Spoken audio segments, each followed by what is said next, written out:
All right, let's make even a little more sick. Let's talk about Saquon Barkley and potentially retirement. No, it shouldn't be anytime soon.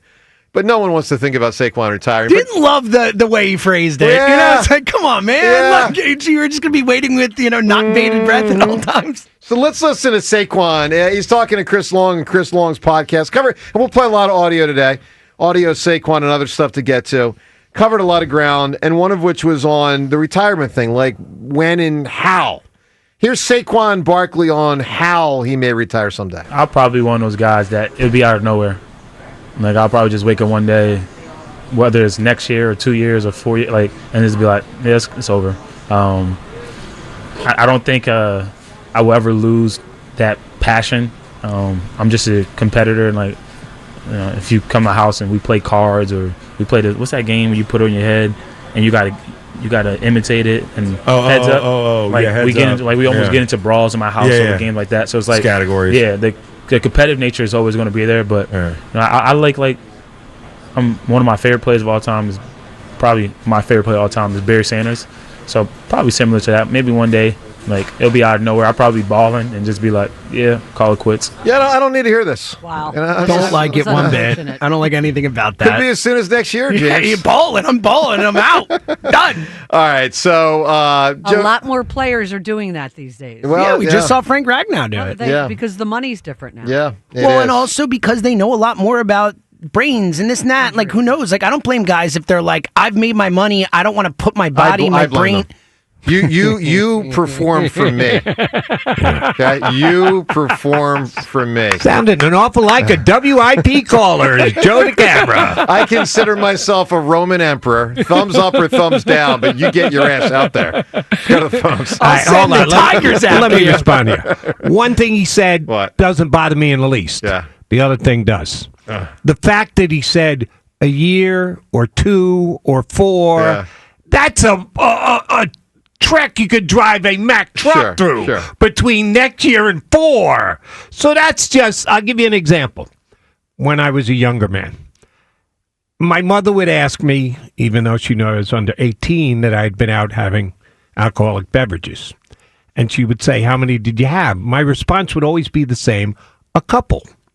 Now, a couple is 2. This guy. To me, anything less than a 6-pack is a couple. There's a big difference between 2 and 5, but my answer was always the same. It's a couple. It's a generality. You're covering a lot of bases, and Saquon did that right there. He did. Now, comparing yourself to Barry Sanders, who left when he was still arguably the best running back in the league at the time, that's scary. When he said that, I go, uh-oh. Yeah, but when he said 1, 2, maybe 4, all right, he's spitballing. That's all he's doing there. Well, I hadn't thought of that. It's a good point. Look, I would have liked if he had said 2 for the 1. 6, The 1 was next like, year. man, I chill on the 1, big dog. All inclusive. That doesn't bother me in the least. All right, well, look, the Saquon thing, I don't think there's too much to read into it, but we wanted to present that audio for you. All right, let's go to the phones and how you can win Phillies tickets. We're going to get to that in a moment. Neil in Northeast Philly. Neil, good morning. Yeah, I'm a little bit angry.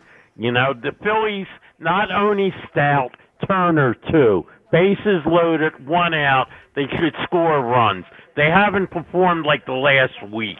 And you got to, hold them to the fire a little bit. True, they're still not in bad position. No. But, Cubs are coming in, Toronto, the Mets. They got to play better. No doubt about it. And either bring Crawford up, to play the outfield. I'm tired of waiting for Crawford. It's time to either bring him up now or put Turner in center field. One or the other. To improve the outfield. Well, they're not going to bring Crawford up if they don't feel he's ready. They're just not going to do that. Be ready by now. I mean, he stole bases. He's heading over like 300. Sorry. Give him the test, do it before, like Jody said, June 31st or whatever. Let's, like that. And Abel, leaving the lineup. And, Phillies, they got to hit more, especially when the weather gets hotter and, ball carries more at Citizens Bank. I mean, I still think they'll make the playoffs, but there's a lot of and Dombrowski got to make a move for a reliever. So I'm a little bit, like peeved at that. I know baseball's a marathon, but they got the Cubs, they got Toronto, they got the Mets coming up, they got Houston and Atlanta. So they got good teams. They got to start playing better against the good teams. All right, Neil. Well, you're certainly on the record. We appreciate the phone call. You can react to that call, 215-592-9494. Some alarmists are out today. I mean, if you're as far as the first two callers today, you can weigh into that nature. If you're not freaking out like those guys are, go for it. By the way, when you call in today, your chance to win a pair of tickets to see the Phillies. We're heading down as a show Wednesday of next week. By the way, Mac Man, invitation to you if you want to. Ooh, coming out. What might that be? Just June 11th. Wednesday. You bring Maddie like last time. That was fun. Yeah. If you want to do it Wednesday afternoon, 1 o'clock. Sure, the audience would love to see. What the hell do I have next week? See the living legend. A look on his face. I'm so really lost. I have a calendar over my desk at home that basically describes my entire life. Yeah. And when I don't have that calendar in front of me, it's like, Wednesday, wow, that's still 6 days to go. For sure. 6 friggin' days, but I don't know what I got to do 6 days from now. Well, just know the offer's out there for you. You give me a ticket? Yeah, station will give you a ticket. We'll get it covered. I mean, I'm not going to personally Station. pay for you. I mean, it's only so far my generosity goes. But we would love to. But you know what? If I had to pay for you, Mac Man, I would. All right, but here's the deal. We got tickets, and they are free for you. Phils and Cubs Wednesday of next week, 105 first pitch. For tickets to this or any Phillies game, get yourself to Phillies.com. How can you win them? Let me tell you. So last night after the game, I'm doing like I always do on the internet, just bouncing around Facebook, Twitter, YouTube, and I stumble upon this. I want the truth! And I get to... You can't handle the truth! And I think about that battle. It's a verbal battle. And it's what you could call verbal jousting. Today, ladies and gentlemen, at 215-592-9494, other than A Few Good Men, you got to give us a great scene. And you, by the way, you could choose a different scene from A Few Good Men, just not that one. Give us a great scene in a movie or a show with verbal jousting. And now, listen, sometimes it's, all out yelling. Sometimes it's not. There are certainly scenes where there's actually no yelling, but it's tremendous verbal jousting. Best answer, whoever, and it doesn't have to be just one-on-one. It can be one-on-two. It can be 10 people in a room all going nuts at each other, like whatever. Best answer, whoever provides it, a scene with verbal jousting, whoever provides it is going to win the Phillies tickets. Think about it. A lot of answers. 215-592-9494. Mac Man, what's rattling through your mind? All right. When you ran it by me before the show started, the first thing that came to mind was A Few Good Men. Sure. That was, I said, no, we won't be doing that one because that's just too good. And sure enough, you play a clip of it. I didn't even know you were going to play a clip of it. So this was the next one that came to mind for me. I think others will think of it, certainly after I denote it, I think they will. And it has to do with not only the scene itself, but the two individuals. Okay. De Niro. Yeah. Pacino. Heat. Yeah, it's a great Neil answer. McCauley. Yeah. Vince and Hannah going at it. And that would be an example of no screaming. Right. I mean, that's Were they in a diner? Yeah, diner. Yeah. Yeah, no, that's a The great... diner scene from Heat with Pacino and De Niro. Absolutely. Like baseball and barbecue.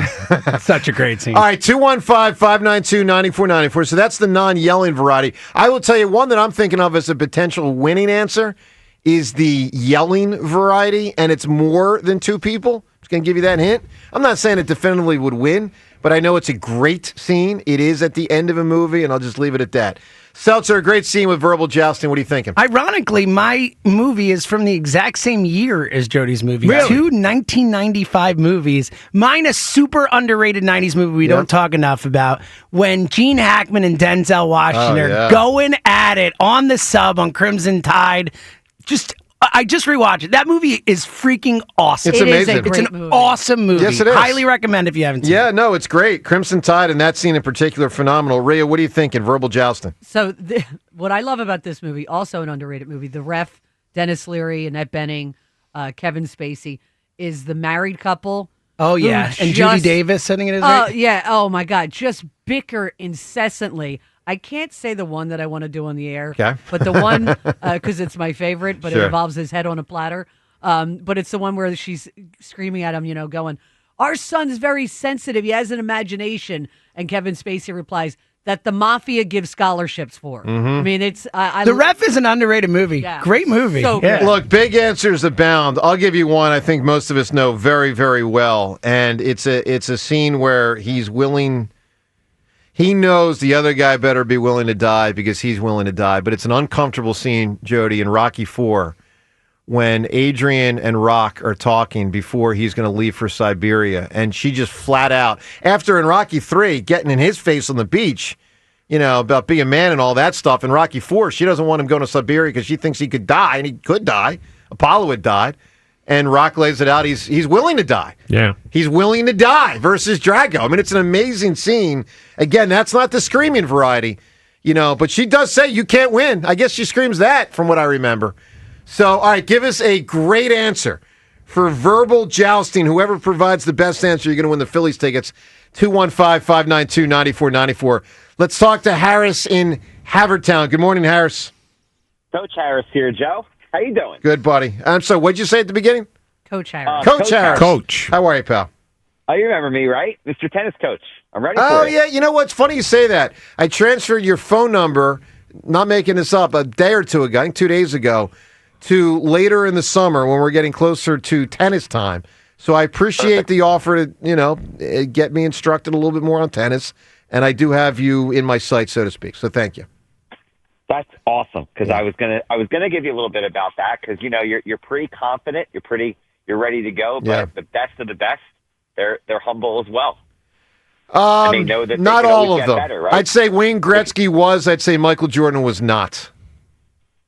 Right? I mean, I want to talk about the Eagles from yesterday. Yes. The conversation about the defense. You expressed some concern about losing the players that we did. And sure. I'm not too concerned, Joe. A couple of reasons. One, Zach Vaughn came out of nowhere. Two, won a Super Bowl, best defense in the NFL with two new coordinators. But for as great as Fangio is, it was his first year. Everybody was in the system for the first year, was best defense. So everybody's going to get better. And so I'm not too concerned at all. The only real concern that I have on the defense is replacing Gardner Johnson because I remember that Washington game from last year, and the defense really struggled without him. He seems to always be around the ball. He must have been a really poor locker room guy for us to get rid of him. So I guess I trust a little bit there. Mm-hmm. Yeah. Yeah, but it at just least seems like every Fangio defense he's seemed on, real they're broken better. up about it. Yeah. I mean, Harris, it's going to be interesting. Look, I think the defense is going to be worse than, I'll say, what I sense most people think because they did lose so much, and obviously they are top-heavy, and I mean that in a complimentary way. They do have exceptional players. I mean, I would probably... Look, if Cooper DeJean's your fourth best, and I would probably tell you he is, I would probably go Jalen Carter 1, Bond 2, Quinion 3, Cooper DeJean 4, but it's debatable in there. You got a great starting point, but part of what made last year was the depth of quality starters, and then the depth. And we don't know that they have depth of quality starters, and we don't know that they have depth, at least, decent depth. All right, Harris, give me a great answer. What's a scene with verbal jousting? I will, Joe. And real quick on that point, the Patriots kept losing players year after year, right? Yeah. And they continued to replace them. And why not think that we're going to be the Patriots? Could, but know this, in 2023, the Eagles did not. The Eagles' defense in 2023 was one of the worst in pro football. So Super Bowl slump, Joe. Well, we'll see. But that never happened to the Patriots. You want to be the Patriots, but you're just skipping over the fact that you can fall into a Super Bowl slump, but the Patriots Harris, never did. I got to move. Give me a verbal jousting. Merson Tomei, Joe Pesci. In the Merson Tomei, Joe Pesci, right before the courtroom scene where she storms out. Reason I say that, I know it's a comedy, but that was the first time in all their arguments that she had enough. Okay, that's an interesting look. It's a great movie, and there's a lot of good scenes in there. All right, the defense. Let's listen to Giglio. So Joe Giglio said something yesterday on WIP, and I'm just going to ask you this question before you hear the audio. Has he gone too far with how he frames the Eagles' defense? You be the judge. This is what he said yesterday on WIP. Do you think he's on point or has gone too far? Here's what he said. And look, I'm not doubting Vic Fangio. I'm just telling you my takeaway after listening to him yesterday. And my takeaway is that we're going to take a big step back on defense this year. And that could have been obvious before he stepped to the podium yesterday. I could have just looked at the depth chart, who they lost, Milton Williams and Josh Sweat and Chauncey Gardner-Johnson and Darius Slay. They lost a ton off of the best defense in Eagles history. But after listening to him yesterday and listening to the way he's talking about some uncertainty they have in a lot of different positions and what he doesn't know yet until they get on the field this summer, I feel like, we're not just going to go from being the number one defense and take a slight step back. I'm expecting a significant step back. Major step back. Now, look, I think there's enough here. Let me say this. With Carter and with Bond and with DeJean and with Quignon, that it will be good, right? They're going to have, or it will be solid at least. They're going to have a solid defense, and Fangio's smart enough, and they'll figure things out over the course of the season, and they'll put people in the right position. But we had the number one defense of pro football. It was a dominant unit. Defense, of course, is a necessity, as we learned last year on this show. And I think we're taking a big step back. In fact, I wouldn't even be comfortable right now saying this is a top 10 or 12 defense. All right, there's a lot in there. MacBand, 2 big points he's making. One, he refers to it as a big step back and or a significant step back. And he goes as far as to say not a top 10 defense. And again, I frame this and pose this to everyone at 215-592-9494. Is he on point or gone too far, Jody? And by the way, we're doing 5 questions with the MacBand today. And this is question 1. Jody Mack, did Giglio go too far? A little bit. And again, how much do you want to break it down to numbers? He went 10 to 12. Yeah, I think they're top 10 defense. Now, if he's stretching out at 8 and I'm coming in at 7, how big a difference is that? I wouldn't call that significant. That's not a big difference, no. So I would not get down as far as 12. And I'm between 5 and 10. Let me say this, and I hope you're right, because I would take 5 to 10. I would take that.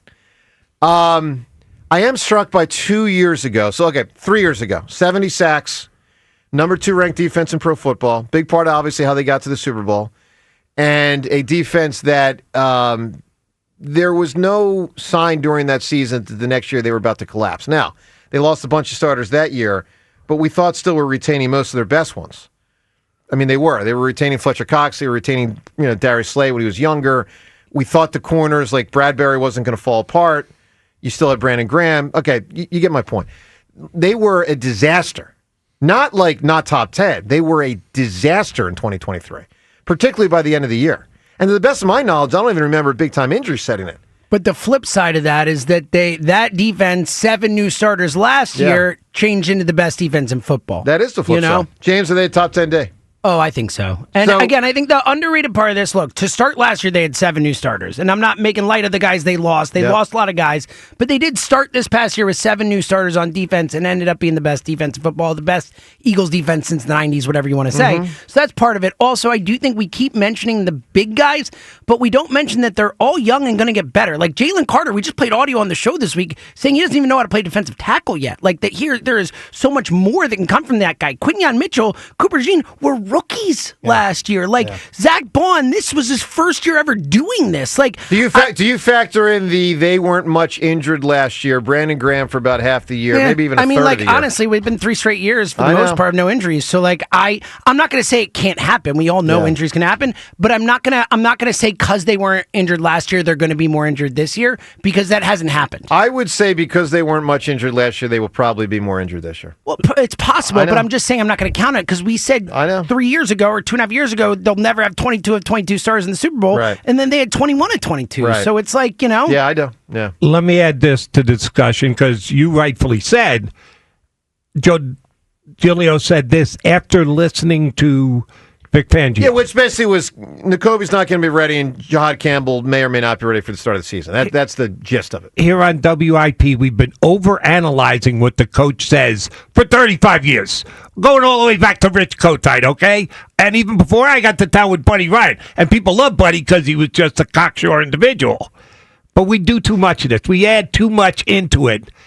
Here's my read on Fangio. He's not a rah-rah guy. even when things are going well, even when they were playing the kind of defense they did last year. Did Fangio ever get up there and go, "We're great at this. What an unbelievable play. We've got this"? No, but he did spill the beans that guys might not be ready for the start of the year. Understood. I mean, that's where Giglio's coming from. You think it's specifically the two linebackers 100%. not going to be there week one? That's what Giglio's reacting to. All right, so then Giglio doesn't have faith in Jeremiah Trotter Jr. Well, I mean, I do. Okay, I mean, listen, we'll find out. Oh, I know we got to get to break. We had Jeremiah on right after he was drafted on a weekend show here on WIP. Dad or son? Both. Okay. Dad first handed the phone to his son thereafter, That's great. which was phenomenal. And I wanted to come up with a nickname for Junior. And I thought the Samurai would be good because we had the dad's name already in place. I got outvoted. You know what won? What won? The Hatchet. Rather than the Axeman, the Hatchet. I personally like the Samurai, but I got outvoted. I like Samurai more. You do too? I do. Yeah, that's what I came up with. All right, so the Eagles D. Giglio on point or too far?